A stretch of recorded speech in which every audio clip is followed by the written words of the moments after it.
Welcome to Cartoonist Kayfabe. My name's Ed Piskor. I'm Jim Rugg. We're going to be continuing our Watchmen coverage. It's June. It's a new month, new issue, man. Issue number 6. But first, what do you got, Jimmy?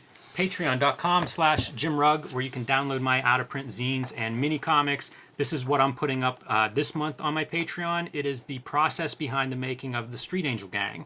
These are my rough pencils. I make books of all this stuff, usually in small editions. They sell out quickly. So the way to read this stuff and to see this stuff is to join my Patreon, where you can download PDFs of these. This is the script from Street Angel Gang. You can see I would staple these scripts together and then draw my first page roughs directly on the scripts, carry them around with me for a couple of weeks while I'm working on them and stuff. And it's basically just sharing how I make the comics that I make.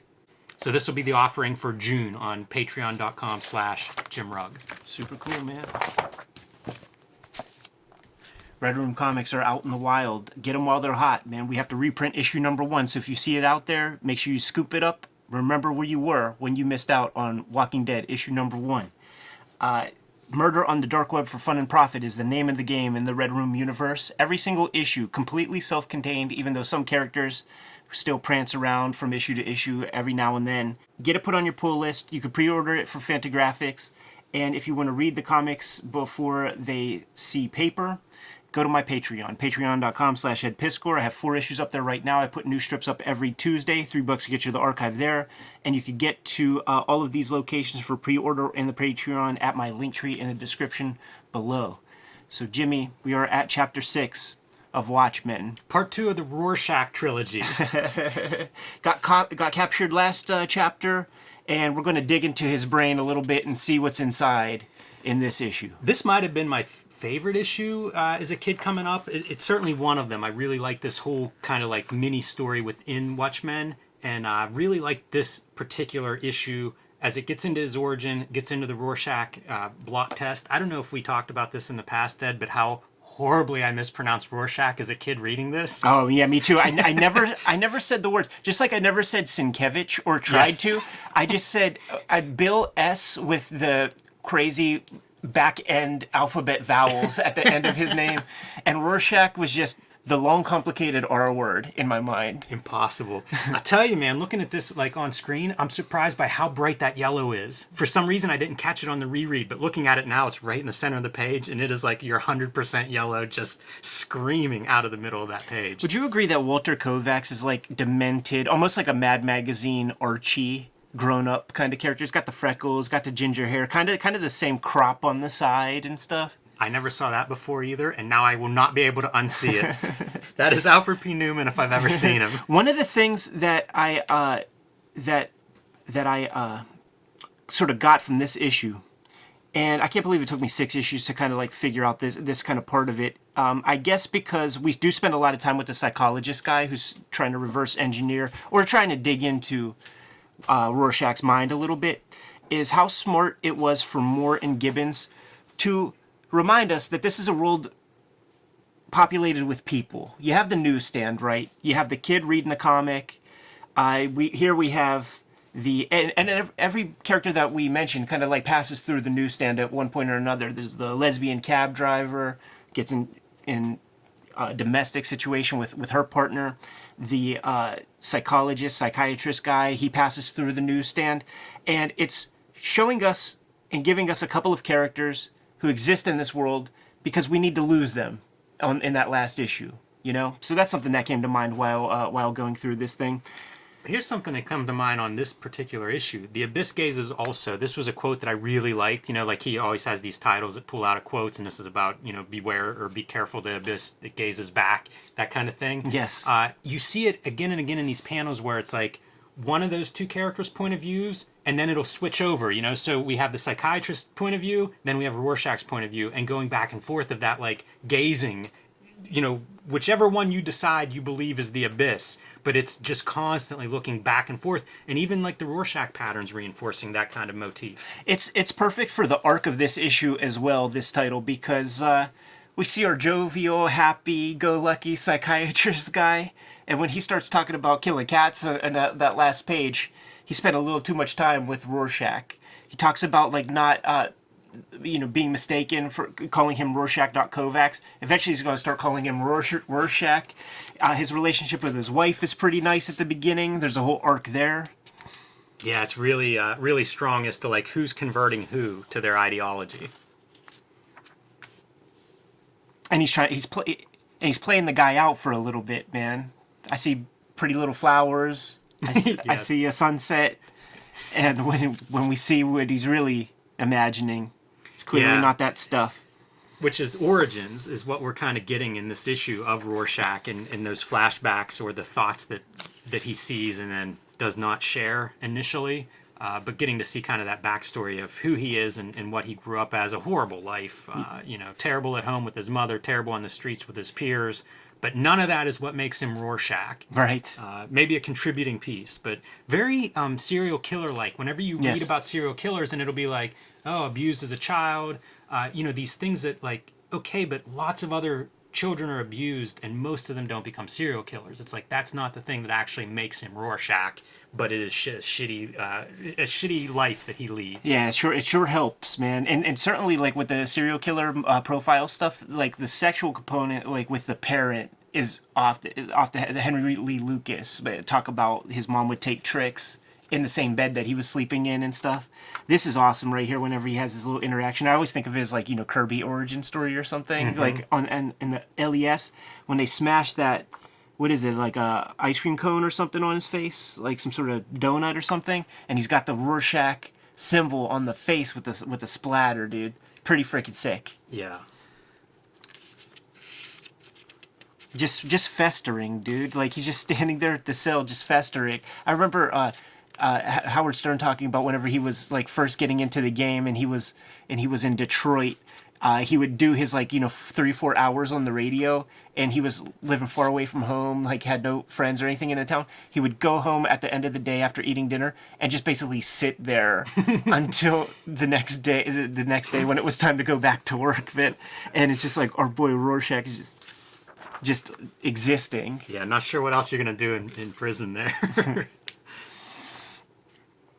This is where we get to see a little bit of it's a checkpoint, man, to let us see how the relationship is doing between the psychiatrist and his wife, and it's really very sweet at the beginning here, man. But we keep going back to the psychiatrist, and every single dip in that pool is taking a little bit more out of our guy. The psychologist or psychiatrist scenes too remind me a little bit of like Dr. Manhattan early on, whenever he's, his partnerships, his relationships are falling apart, and we see that pattern repeat, and it kind of, there are echoes of that here for me. We have we tie the origin of Rorschach with, well, his superhero mask, we'll say, with Kitty Genovese, a real person that it's been proven that the Kitty Genovese, like, it didn't happen the way that it's remembered as an urban legend, where this lady's being abused, tortured, raped in front of like a whole apartment complex of people who are just watching and doing nothing and just totally apathetic.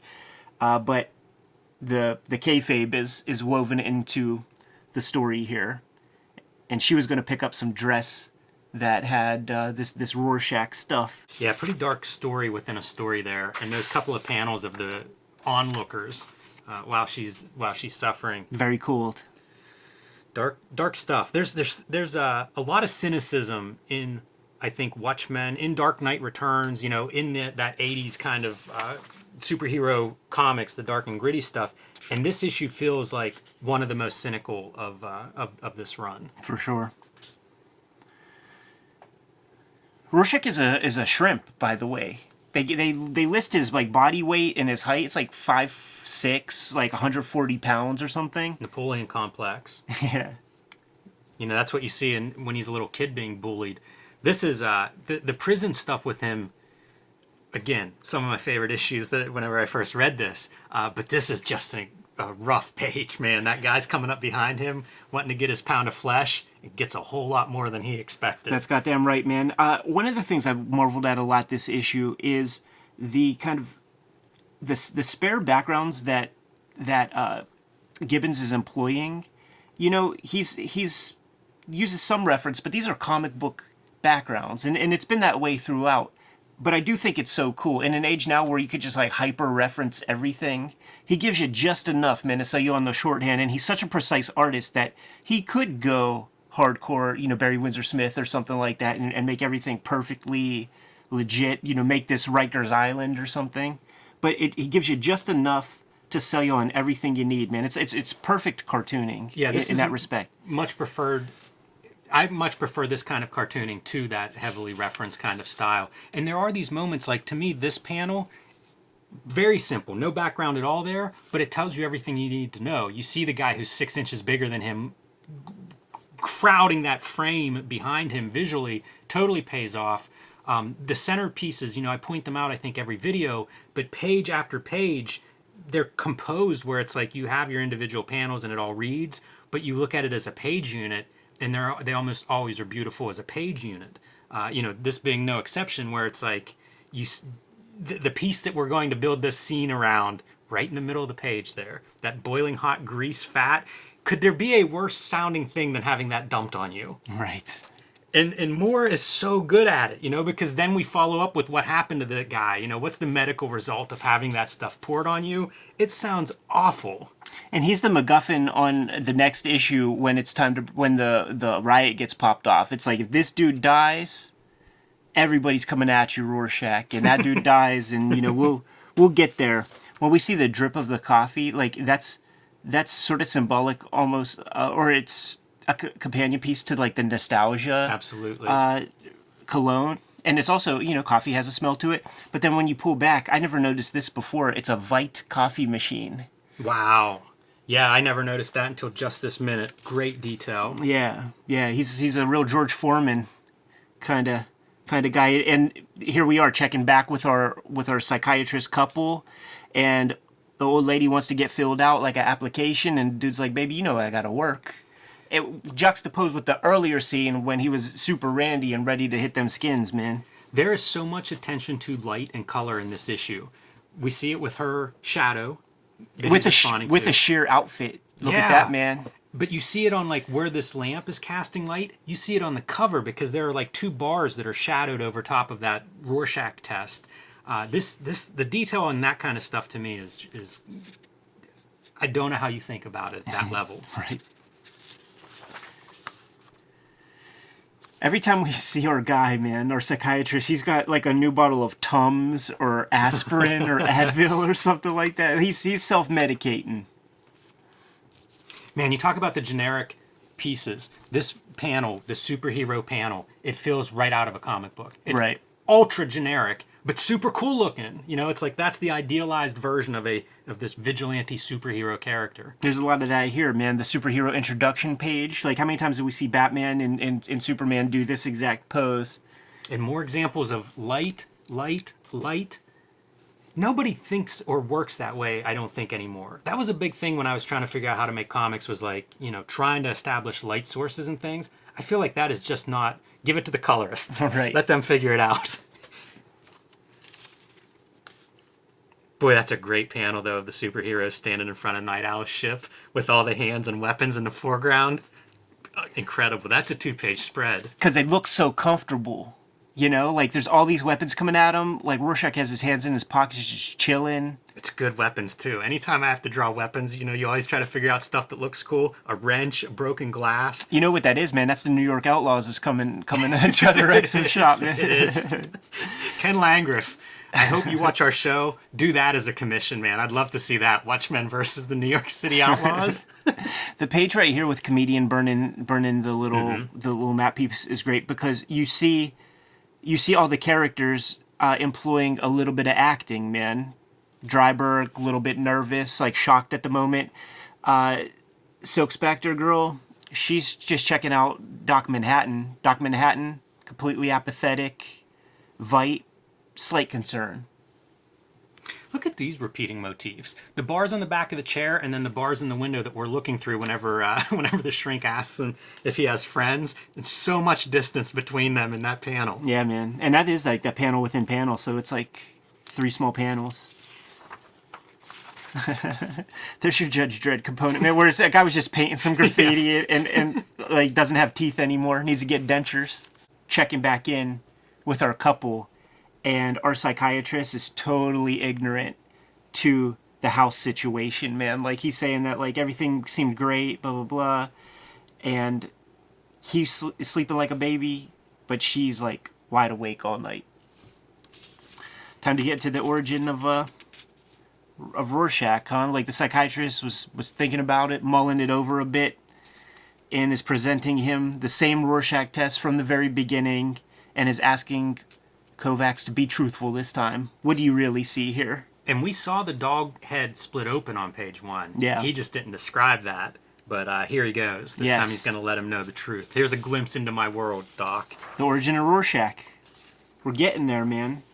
And it's all about trying to save a little girl who's been captured by, she's disappeared.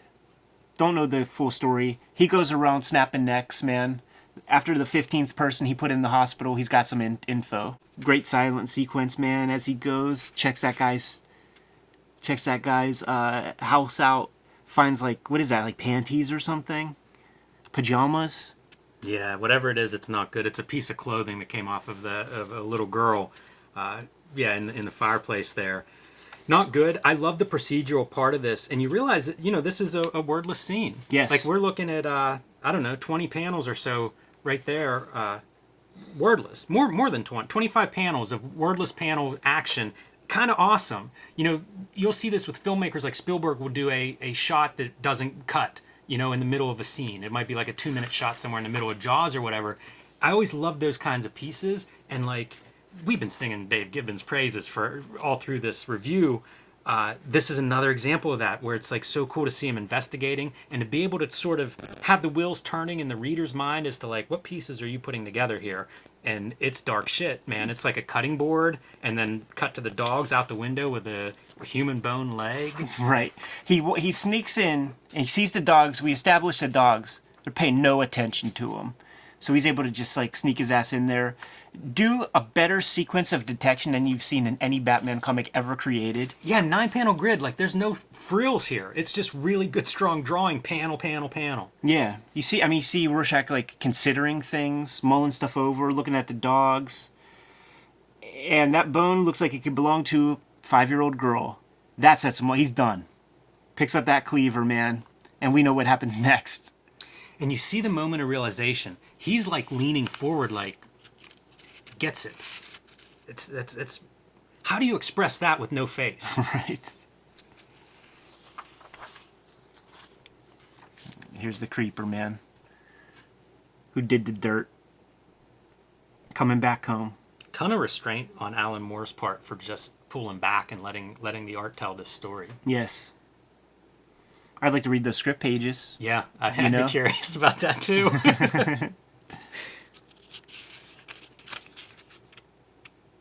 Throws 2 dead dogs at the guy. Like, I have no idea how this plays in the flick or whatever, but I mean, he's, at one window, boom, gets a dog. You imagine, like, doubles back, boom, another dog comes in. This is horror movie stuff. Like, if you go back one page, it's Rorschach with the meat cleaver as your centerpiece. Right. Like, it's 80s slasher horror movies, and Rorschach is our Jason or our Freddy here, throwing the dogs through the window. And it's that old rap, man. You don't got nothing on me. There's no body, no crime, no murder. But Rorschach, he's not a police man. No, he's much more the Judge Dredd. Yes. And pulling out this saw that presumably was used to cut up that girl and feed to the dogs. Right. Giving him, like, one of those Saw Sophie's Choices, man. You could get out, man. But you're going to be limbless. Masterpiece panel. Getting hit with the side light of the fire as he's walking out. The walking, you get the weight of the figure coming out. Dramatic lighting, the fire behind him backlit. Incredible Higgins cool guys color. Not looking at explosions. Yeah. Incredible Higgins color on here. There's got to be about 20 colors used on that panel. What a rich panel. And that, my friends, is the birth of Rorschach. He gets up to split, and we see how it affects our psychiatrist guy. Yeah, I love it. It's the whatever he's drinking to soothe his stomach is on the table, and in this panel, it's in his hand. Yes. Such a small detail. Yeah, man. And this tells you everything you need to know about the relationship with he and his wife, man. Great panel. Dressing in silence, backs to one another. There's the table shot, not unlike the table shot with Rorschach and the psychiatrist across from one another, man, with the significant others, you know, sitting there. And they made the mistake of asking him about his day. He was just brutally honest, man. Guy walking out looks like Dryberg, doesn't he? It does, yeah. And it ends with, we see the state of our guy's mind at this point, talking about when he was young, killing cats, whatever, found a dead cat. This is kind of a cool callback. You know, you see the psychiatrist looking through the arm of his wife, and then early on, we see young Rorschach looking through between his mother and her John. Same kind of composition. I just don't think they're accidents. Whenever you see that kind of thing repeated, to me, that's clearly something that Dave Gibbons is channeling, even possibly on a subconscious level, just the way this comic has been. But It feels like you're repeating things when you get a chance. And yeah, I think this is the best quote of the story in terms of how much it fits this particular chapter like a glove. You know, battle not monsters lest you become a monster. If you gaze into the abyss gazes also into you. That's like literally what we've seen in this issue. Yes. And top it off with some of the best back matter of all the issues, man. Shouts to the design people who put these things together, because it looks like there have to be a couple of hands into this, man. Like this a lot. And Charlton Home, reference to the Charlton comics, where you know, the question where these characters originated, at least conceptually. Yeah. Got everything you need, man. Here's the child artwork of little W.J. Kovacs. I like that picture a lot, and I've thought about it a lot over the years and didn't realize it until rereading this issue and seeing it and being like, yeah, man, I remember this art distinctly. There's something about it. It makes me wonder who drew that. Me too. It feels like several alternative cartoonists. Yeah, man. If I see Kaz in here with the face. I see Paul Karasik. Yes. I see Peter Bagg. It has that quality of channeling like a young, naive drawing style. Mike Diana. Yeah, it all adds up. There it is, man. We're halfway home, dude. Issue 6 of Watchmen. Yeah, this was always the one I thought was the fearful symmetry issue, you know, falling in the middle. You know, so rereading it is straightening that stuff out, but does not change this issue in terms of me liking it. This was one that I really kind of sunk my teeth into it when I was reading this. Yes. It was a little bit easier for me to relate to a story like this, probably based on what I was reading and the whole adolescent fantasy fulfillment of superheroes, than it was, say, the Dr. Manhattan time displacement issue that we looked at that I love now, but as a kid reading it, not as easy to connect. I love that it's tucked in the middle when we're given enough space to really, really love Rorschach and make him our favorite character. And then when you get into this part, you see what's behind that character. Might make you rethink a couple of things. Yeah, and you know, you could put together a team of these vigilante characters from the 80s, right? With Frank Castle and any number of similar type characters, and Rorschach probably the most unsettling of the group. Anyhow, man, come the month of July, we'll do another chapter, Jimmy. Yeah, we'll finish this trilogy, the Rorschach trilogy. Until then, Kayfabers, like, follow, subscribe to the YouTube channel. Hit the bell. We'll notify you when new vids are available. Jimmy, what's out there, man? Join me on patreon.com/JimRugg, where you can download my out-of-print, hard-to-find zines and mini-comics. You can see my original art and how I make Street Angel, Aphrodisiac, Octobriana, and a whole lot more. Patreon.com/JimRugg. Red Room Comics out there in the wild. Get them while they're hot. If you see an issue, grab an issue. They're all self-contained. They're going to be coming out on a monthly basis. You can pre-order them from Fantagraphics or get them put on your pull list at your local comic shop. If you want to read the comics ahead of time, patreon.com/EdPiscor. I have 4 issues up there as we speak. $3 will get you the archive for everything. New strips every Tuesday, and you can get to all these links in my link tree in the description below. What else? Subscribe to the Cartoonist Kayfabe e-newsletter at the links below this video to keep up with everything we're doing and everything that's coming out in 2021 from Cartoonist Kayfabe. You can also find Cartoonist Kayfabe t-shirts and merchandise at the links below this video. Jimmy, give him one less set of marching orders, man. We're going to be on our way. Read more comics.